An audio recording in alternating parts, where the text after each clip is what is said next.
सुशांत 24 साल का दिखने में डिसेंट और स्मार्ट लड़का था। अंकिता को उसने पहली बार एक शॉपिंग मॉल में देखा था।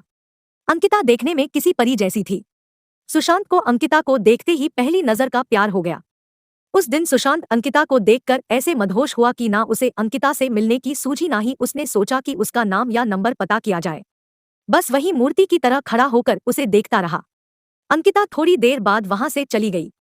अंकिता के चले जाने के बाद सुशांत का सुख चैन सब चला गया। सुशांत को लगने लगा अगर वह अंकिता को फिर से नहीं मिलता है तो शायद उसकी जान निकल जाएगी।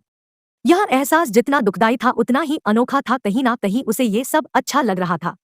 शायद यह प्यार था, सच्चा प्यार। अंकिता को ढूंढने का और कोई जरिया था नहीं, इसलिए सुशांत अब हर दिन उसी मॉल में जाकर इंतजार करने लगा कि किसी दिन अंकिता वापस वहां आएगी तो वह उससे मिल पाएगा।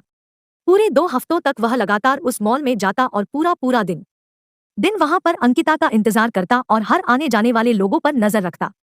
2 हफ्ते बाद उसके सब्र का फल उसे मिला और एक दिन अचानक अंकिता खुद उसी के सामने आकर खड़ी हो गई।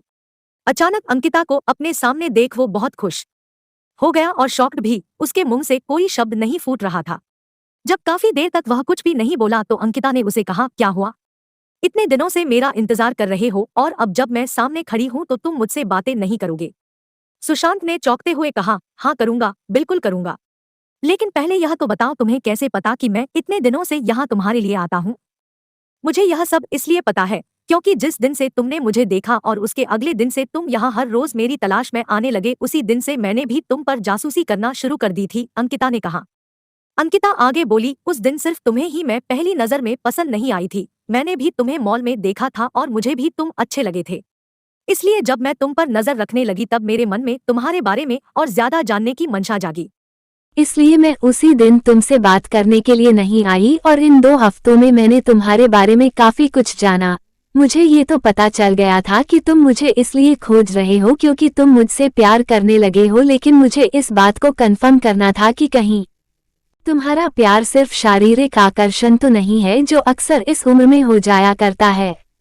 लेकिन जैसे जैसे दिन बीत गए और मैंने देखा कि तुम बिना धीरज कोई और बिना इंटरेस्ट यूज किए उतनी ही शिद्दत से मेरे लिए यहाँ आते थे और मुझे तलाशते रहते थे, तो मुझे यकीन हो गया कि यह महज एक आकर्षण नहीं है बल्कि तुम सच में मुझसे प्यार करने लगे हो। और इस बात को तब और ज्यादा मजबूती मिल गई जब मैंने देखा कि मॉल में मुझसे भी ज्यादा सुंदर लड़कियां तुम्हारे पास से गुजरती थी, लेकिन तुम उनमें सिर्फ मेरा चेहरा देखना चाहते थे। इन 2 हफ्तों में तुम पर नजरें रखते रखते मेरे दिल में भी तुम्हारे लिए प्यार जाग गया। और मेरा प्यार भी आकर्षण नहीं है क्योंकि मुझे भी अब बिना तुम्हें देखे चैन नहीं आता है और मैं भी वही चाहती हूँ जो तुम चाहते हो, इसलिए आज मुझसे रहा नहीं गया और मैं तुम्हारे सामने आकर खड़ी हूँ। सुशांत ने अंकिता को अपना नाम बताया और उसका नाम पूछा और उसे प्रपोज किया।